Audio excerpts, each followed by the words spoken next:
Marami daw mali sa ginawa ko dun sa patungkol dun sa flywheel free energy machine, yung may spring.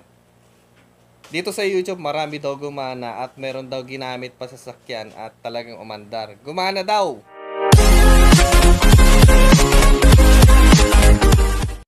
So ngayon, kakalasin natin yung luma nating ginawang free energy generator. Eto.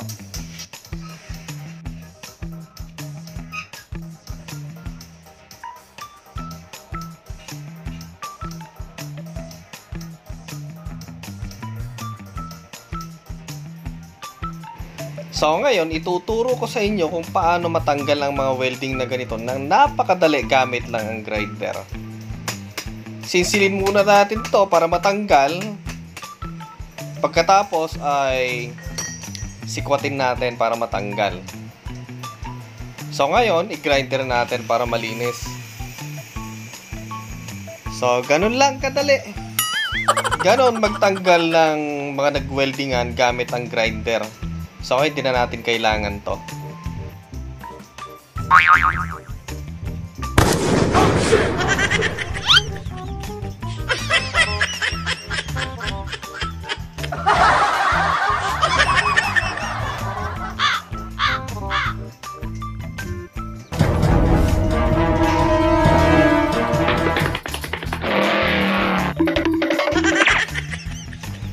So, ngayon ay gagamit tayo ng level na ganito para mapantay natin.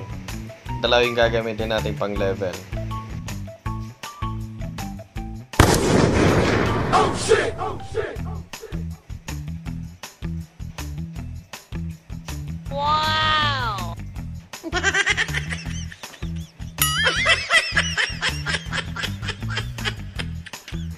So, ngayon gamit si Predator 3-in-1, itong pang welding natin dito. So ngayon, tanggalin natin yung pinang level natin. Ayos, di ba?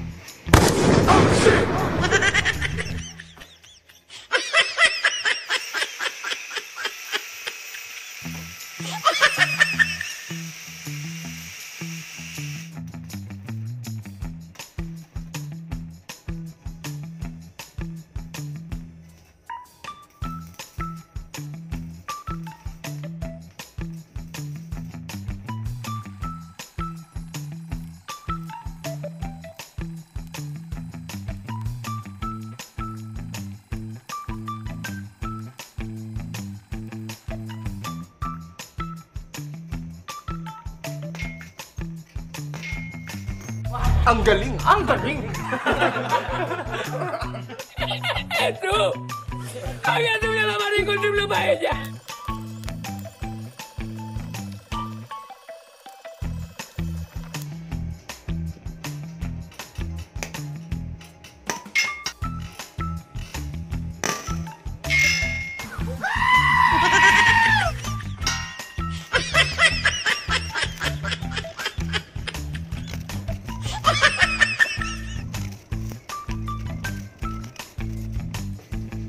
So ngayon, natapos na natin siyang ma-welding at kahit nagkanda-kanda hulog yung iba, ngayon ay pandarin natin yung ating plasma cutter. Ito yung pampainit lang natin kasi ang gagamitin ko ay pako. Painitin natin ng ganito, tapos i-bend natin, painitin natin ulit. Then, i-curve natin ng ganon. Yan. Gamit si Predator na plasma cutter. Ngayon, itugtong natin dito sa kanyang crankshaft.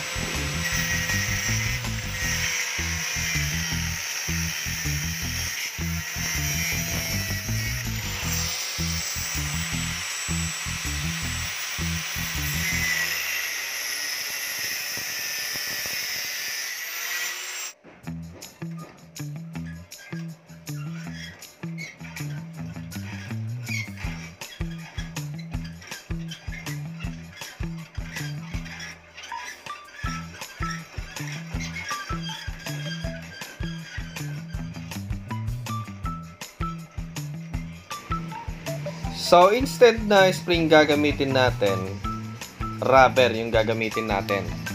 Yung ginagamit sa mga tirador. Ayun o. Mas maganda at hindi siya maingay. Ayos. Hindi na to magagamit. Ayoko to. So, marami palang gamit ang mga rubber na ganito, guys. Pwede siyang pangpaltik ng langaw. Ayun, di ko natamaan. Isa pa. Hindi pa rin. Ito na lang. Wala pa rin.